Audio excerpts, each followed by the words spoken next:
très simple à comprendre, ne vous inquiétez pas. C'est c'est la seule équation de ma présentation, mais je tenais à vous la montrer, parce qu'en fait, c'est juste pour vous montrer, donc, tout d'abord Matthias Fink à l'époque, et je tenais à vous la montrer parce que les équations, ça peut être très beau aussi. Et cette équation, elle est très belle, parce que si vous regardez l'équation, le temps, il n'apparaît qu'à facteur 2 ici, une dérivée seconde en fait. Donc ça veut dire que dans cette équation, pour les physiciens, si vous changez le temps en moins le temps, ça ne change rien à l'équation, normalement ça doit marcher en fait. Donc en fait, on pourrait, à partir du moment où on sait qu'une onde se propage, si on enregistre l'onde sur des haut-parleurs et qu'on retourne le temps en réémettant, c'est-à-dire qu'on réémet en verlan, vous savez les jeunes ils parlent, enfin ils parlaient avant, maintenant je suis has-been, mais ils parlaient en verlan, donc vous prenez les ondes qui arrivent, vous les réémettez en verlan, l'équation dit que l'onde va revenir exactement à l'endroit d'où elle était née. Ça paraît complètement magique, mais en fait, c'est vrai. Et on a fait des premiers papiers là-dessus dans les années 96, 98. Enfin, Mathias avait commencé bien avant, en 91. Et je vous montre un exemple qui a été fait par des collègues en Amérique du Sud. Et c'est un exemple avec des ondes, juste l'onde que vous connaissez la mieux, c'est vous laissez tomber un caillou dans l'eau. Vous laissez tomber un caillou dans l'eau, vous allez avoir une onde qui se propage à la surface. Et ben, on va essayer de faire une expérience de retournement temporel. Vous voyez, on laisse tomber un caillou dans l'eau. Il y a une onde qui se propage, vous la connaissez tous, vous la voyez tous quand vous lancez un caillou dans la mer. Et autour, ici, on a plein de petits capteurs qui enregistrent les vibrations pendant l'expérience. Et donc l'onde se propage, elle se réverbère énormément, ça devient un bruit complètement chaotique. Et au bout d'un moment, on a enregistré tout ça dans les mémoires, on va réémettre en verlan ce bruit, en fait. Donc là, c'est la deuxième étape. On réémet en verlan ce bruit, à l'envers. Et en fait, normalement, si l'équation est bonne, et l'équation elle est bonne. Si l'équation est bonne, vous devriez voir une onde se créer qui va revenir en arrière focalisée, comme si vous passez la flèche du temps à l'envers. Alors bien sûr, on ne peut pas changer le sens du temps, on va toujours du passé vers le futur, mais on crée quelque chose qui va vers le futur, mais qui se passe comme si le film était passé à l'envers. Et en fait, vous allez voir, l'onde elle se réverbère, on continue à l'émettre. Et normalement, si l'équation est vraie, et à un moment donné, ça devrait se mettre à recréer ce qui était l'onde initiale. Donc on crée ces vibrations, il y a plein de bruit, il y a plein de bruit, il y a plein de bruit. Et à un moment donné, on se dit, tiens, tous ces bruits s'accumulent, ils vont créer quelque chose d'intéressant. Donc ça arrive, vous voyez, c'est long parce qu'il y avait beaucoup de réverbération. Et on commence à sentir que ces bruits se mélangent tous ensemble. Et hop, on commence à sentir quelque chose. Là, vous sentez que l'onde est en train de se recréer. Et hop, elle va refocaliser et hop. Poum. Et voilà. Et bien sûr, elle fait pas ressortir le caillou, hein, parce qu'il est tombé au fond. Mais l'onde, elle a refocalisé et elle diverge. Vous voyez, donc le principe de retournement temporel, ça marche en fait. Donc à l'époque, on s'était dit ça marche, on va essayer d'utiliser pour le cerveau. Alors comment on va l'utiliser pour le cerveau ? On ne peut pas mettre un caillou ou quelque chose qui émet des ultrasons à l'intérieur du corps. Donc on s'est dit, on va modéliser ce qui se passe lorsque vous avez une source à l'intérieur du cerveau. On dirait qu'elle est à l'endroit de la tumeur. L'onde va se propager. Alors pour pouvoir voir comment elle va être déformée, il faut qu'on crée un algorithme qui connaît parfaitement la structure osseuse du patient. Et ça, grâce au scanner, on a accès à la structure osseuse du patient. Donc on a une simulation qui modélise complètement ce qui passe dans la simulation lors de la traversée du crâne. On retourne temporellement les signaux et ensuite on va les réémettre, mais pas dans la simulation, on va les réémettre dans la vraie vie sur le patient. Et c'est ce qu'on a commencé à faire à travers des crânes au départ.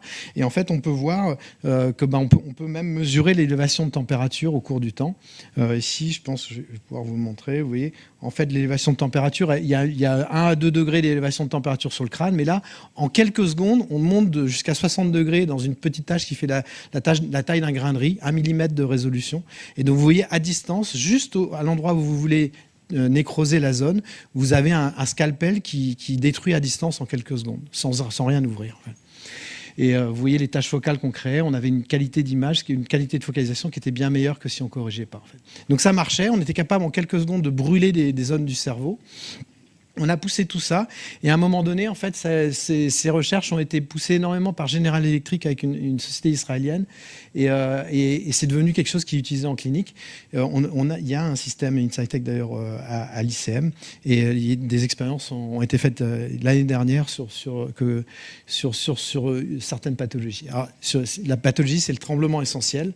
Ici, là, ce sont des expériences qui ont été faites aux États-Unis à l'université de Virginia, mais vous voyez, c'est un patient qui tremble énormément, qui ne peut plus boire un verre d'eau seul. C'est très, très invalidant. C'est avant la procédure. Et donc, on lui demande de dessiner un trait qui pourrait faire une ellipse sans sortir des bords. Vous voyez, c'est impossible. Il ne peut pas faire un trait droit. Et puis, on va mettre le patient dans un IRM pour voir comment la température va changer au cours du traitement. Et puis, on le met sous un casque à ultrasons. Donc, exactement ce type de concept. Et donc, vous voyez ce qui va se passer. Là, on sait qu'on doit aller brûler une toute petite zone du cerveau, ici, dans le centre du cerveau. Et voilà, en fait, comment se passe l'expérience. Le patient rentre dans l'IRM. Là, vous voyez le casque à ultrasons. Vous voyez, c'est le même type de casque que celui que je vous ai montré tout à l'heure. Le patient est éveillé, il n'y a pas d'anesthésie, pas de chirurgie, pas de trou dans le crâne, pas d'électrode implantée et bien sûr le risque d'infection beaucoup moins grand parce qu'il n'y a pas de chirurgie en fait. Et donc il faut placer la sonde, il faut apprendre à corriger les aberrations du crâne, focaliser et en quelques secondes la zone est brûlée. Et donc là vous voyez le résultat juste après. Donc la nécrose a été faite. Donc là le tissu est complètement lésé. Et vous voyez le résultat, en fait, juste après, en fait, le patient est capable de refaire un trait parfait. Et là, vous le voyez 2-3 jours après, après la procédure. Voilà. Donc ça, c'est une application des ultrasons où on va chauffer les tissus, brûler une toute petite zone du cerveau sans ouvrir le crâne, sans anesthésie. Alors, depuis, ça a beaucoup évolué et on a trouvé récemment un moyen d'aller non pas détruire les tissus. Dans certains cas, on ne veut pas détruire le tissu, on veut juste aller neuromoduler. Neuromoduler, ça veut dire en fait qu'on veut quelquefois stimuler un peu plus les neurones dans une zone ou bien les inhiber un peu plus en fait. Et par ultrason, en focalisant à travers le crâne, par ultrason, on peut très bien aller dans certaines zones profondes du cerveau, aller stimuler ou inhiber. Et on a essayé de le faire avec une technologie beaucoup moins chère que celle qui avait été faite dans le passé. Pour pouvoir focaliser, il fallait des milliers d'électrodes, des milliers de capteurs pour aller focaliser à travers le crâne. En fait, on a trouvé un moyen de le faire avec un système mais qui coûte rien, qui coûte, je sais pas, 100 fois moins cher que ces gros systèmes. Ce qu'on fait, c'est on a une petite sonde. Cette sonde, elle est capable, c'est une coupole sphérique, un peu comme dans l'affaire Tournesol, vous savez, des coupoles sphériques où on envoie une onde ultrasonore. Et donc cette onde, elle focalise bien dans l'eau, mais quand il y a un crâne devant, elle va être déformée, comme tout à l'heure. Et en fait, on a pensé à une idée toute simple avec Jean-François Aubry qui consiste à fabriquer une lentille qui va faire en fait un anticrâne, l'anticrâne du patient.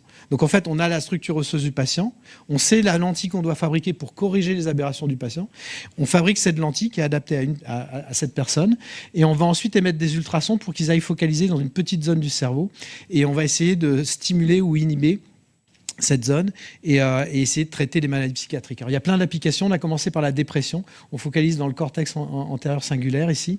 On sait qu'on pourrait aller certainement chercher des applications pour les troubles anxieux dans l'amygdale, les addictions, il y a les douleurs chroniques aussi. Beaucoup d'applications possibles.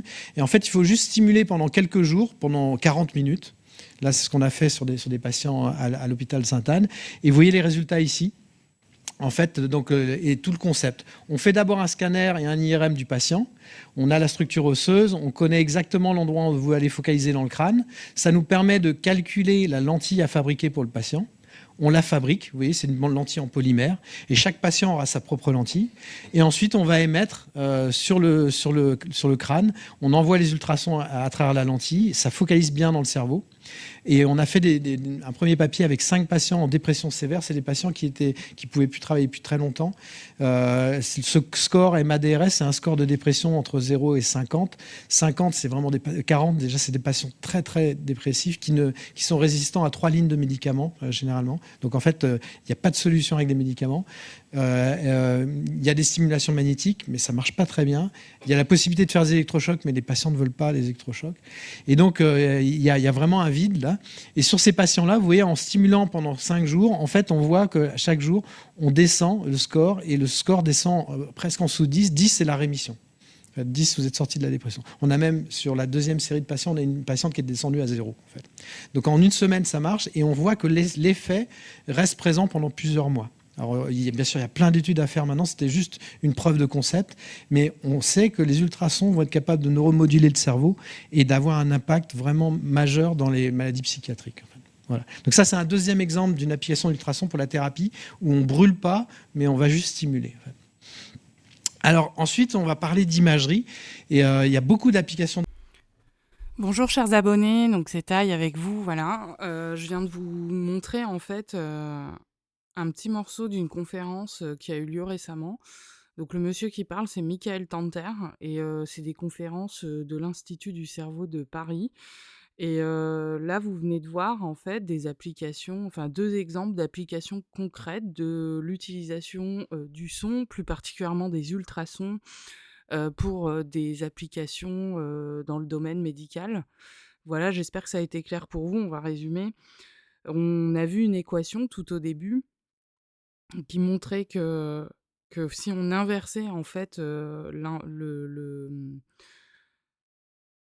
l'information du son, qui va dans une certaine direction, qu'on pouvait l'inverser en fait. Donc vous avez vu la vague au début qui revenait en arrière. Alors attendez que je revienne un peu en arrière. Voilà, donc là on avait l'équation, vous vous souvenez? Et là on avait l'exemple en fait, de la petite piscine, où on jette un caillou et donc en fait, le caillou, il émet, une onde qui fait que voilà, je remets la vidéo pour vous puissiez voir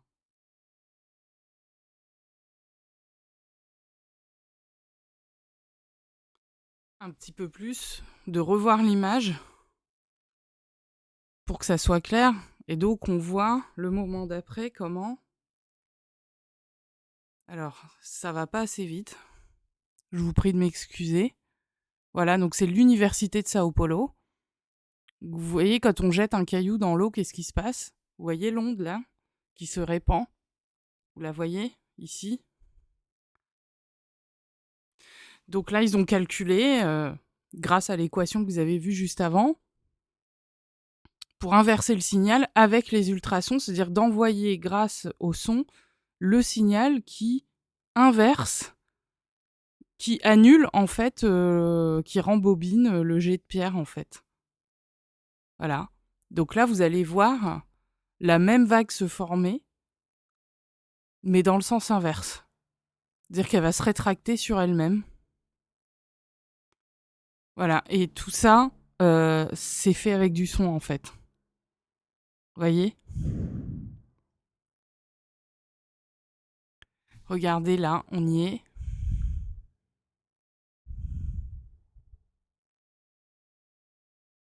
Vous voyez la vague inverse qui va se former petit à petit.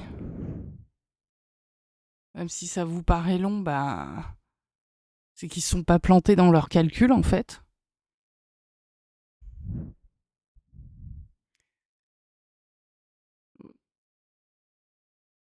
Donc regardez la vague, comment voilà, elle se recrée comme elle était vers la fin tout à l'heure. Et là, elle repart en arrière.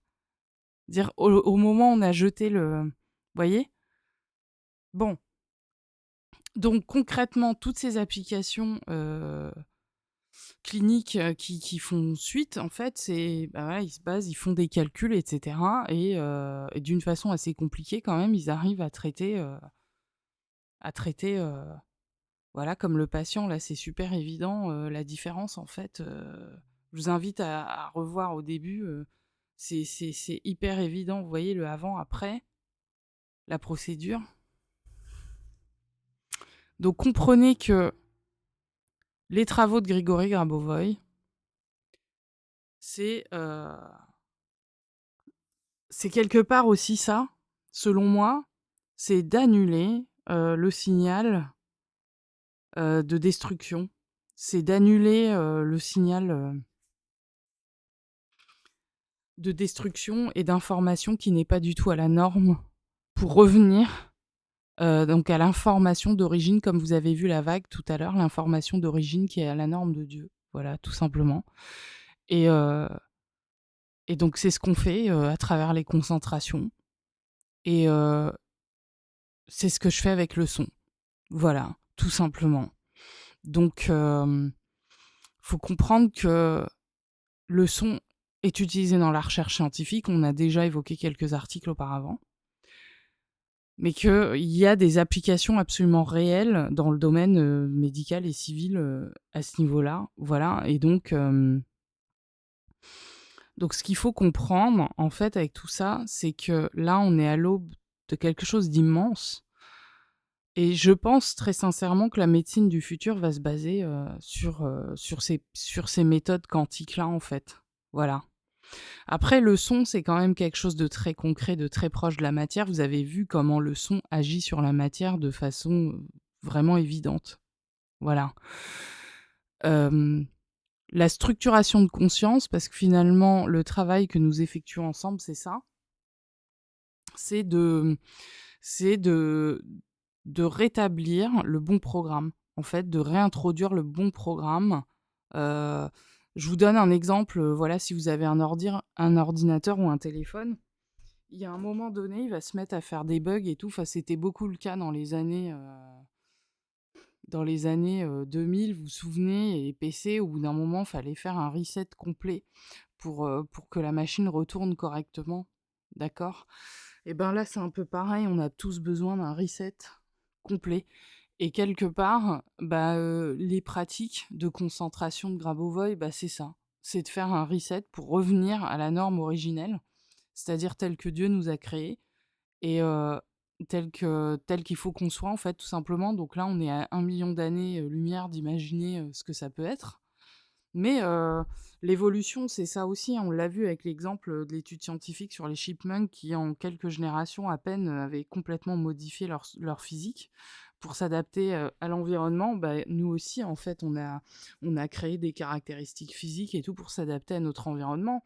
Et puis rappelez-vous, dans le livre sur la R et la vie, éternelle, de Grabovoi, heu, il y a un moment où on parle, des avalanches et des tremblements de terre. Et on apprend dans le livre, qu'une avalanche ou un tremblement de terre modifie l'ADN, notre ADN. Voilà, parce que finalement, à chaque fois que l'environnement autour de nous, il change, bah, on est obligé de s'adapter. Vous voyez, c'est comme les couleurs de peau. Je vais prendre un exemple simple, la couleur des yeux. Bah, c'est très simple, en fait. C'est la mélanine va être fabriquée, en fonction, bah, du niveau de luminosité, qu'on va avoir dans une région. Et donc la mélanine, elle va avoir pour fonction de nous protéger. Des rayons ultraviolets, vous voyez? Et de la même façon, dans les régions où la peau, va avoir tendance à beaucoup s'éclaircir et cetera, c'est justement parce qu'il y a pas assez de lumière et que c'est une stratégie, le fait que la peau se soit éclaircie, c'était vraiment une stratégie de survie du corps pour être capable d'absorber, de synthétiser la vitamine D, vous voyez? Voilà, parce que vu qu'il y a pas de lumière, qu'il y a pas, très peu de soleil ou que ouais, quand il fait 6 mois dans l'année dans les pays scandinaves, vous vous doutez que voilà. Et pour ça, bah, pour pouvoir mieux synthétiser la vitamine D, parce que ça se fait grâce au soleil, ça se fait grâce à l'alimentation et grâce au soleil, bah, en fait, la peau s'est éclaircie tout simplement au fil des millénaires, pour, pouvoir, survivre tout simplement. C'est une stratégie de survie, en fait, du corps humain, que d'avoir éclairci sa peau, pour pouvoir survivre tout simplement. Ce ne sont que des adaptations faites pour survivre, voilà. Et donc, si on atteint un état de conscience où notre environnement devient absolument parfait, sans aucun danger, ou même, la menace nucléaire, disparaît complètement et cetera, bah, vous vous doutez forcément que, notre corps, il va encore changer. Mais vers quoi? On peut pas encore le savoir. Je vous dirais, même si en clairvoyance de contrôle, plutôt en termes de pronostic de contrôle, on peut des fois percevoir ce futur. Enfin, moi, en tout cas, ça m'est arrivé récemment, grâce à un pilotage sonore, que j'ai fait un petit peu personnalisé, mais très simple, suite à une commande spéciale d'une personne qui voulait un truc personnalisé. J'ai vu apparaître en rêve une version de moi, que j'aurais jamais été capable d'imaginer toute seule, en fait. Tout simplement, quoi. Mais c'est l'effet du pilotage. Donc, en fait, dans un futur, donné qui n'est pas si éloigné que ça, bah, j'ai vu des caractéristiques physiques, environnementales, économiques, enfin, tout l'ensemble qui sont extrêmement différents de ce que c'est à l'heure actuelle. Et c'est à tel point que j'aurais jamais pu imaginer ça, tout simplement parce que dans ma tête, en fait, j'ai encore mes verrous et mes blocages, tout simplement. Mais, mais j'ai vu très, très précisément le physique, à la norme que je devrais avoir à ce moment-là.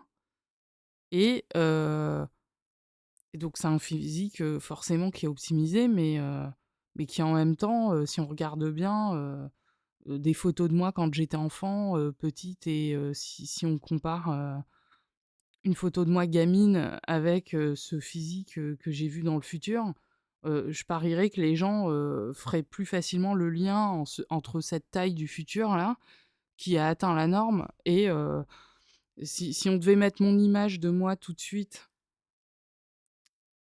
avec cette photo enfant et cette image du futur, on se dirait que celle du futur est plus proche de la photo que j'étais quand j'étais enfant. Voilà, qui était proche de la norme originelle, pour cette tranche de vie en tout cas. Voilà, bon, le but c'est pas de parler de moi, mais c'est de vous dire qu'en fait c'est possible parce que quand on effectue des concentrations de rajeunissement, le travail qu'il faut faire, c'est identifier, mais vraiment les quelques secondes de vie, dans votre passé où vous étiez au top, de votre forme, de votre morale et tout. Et je vous avouerai que pour moi, c'est un exercice extrêmement compliqué à faire parce que j'ai l'impression que j'ai jamais été bien, en fait.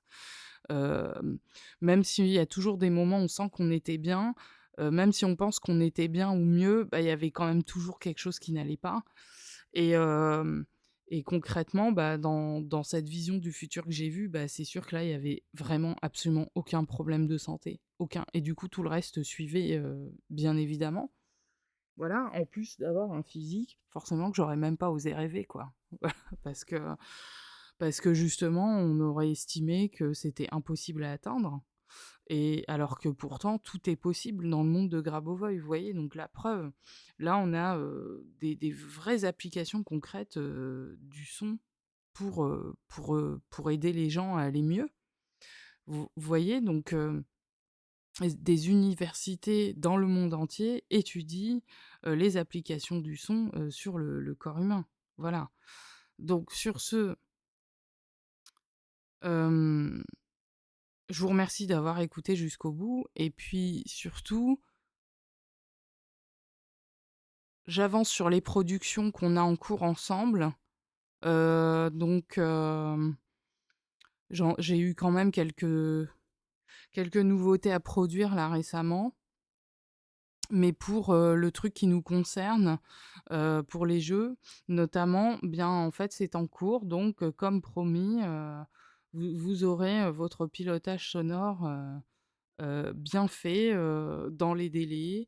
Alors évidemment, les phases finales de composition aussi, je dois aussi veiller à ce que je sois dans un état optimal de travail puisque c'est un travail de concentration qui peut durer, très, très longtemps. Donc forcément, je dois, produire quand je sais que mon agenda est vraiment vide, avec de très longues heures devant moi, une journée, voire plus, voire 2 journées, et que, les conditions sont optimales à tous les niveaux pour produire ce pilotage sonore. Voilà. Bah, écoutez, en attendant, bah, je vous embrasse fort, je vous souhaite un bon dimanche, puis je vous dis, à la prochaine. Ciao.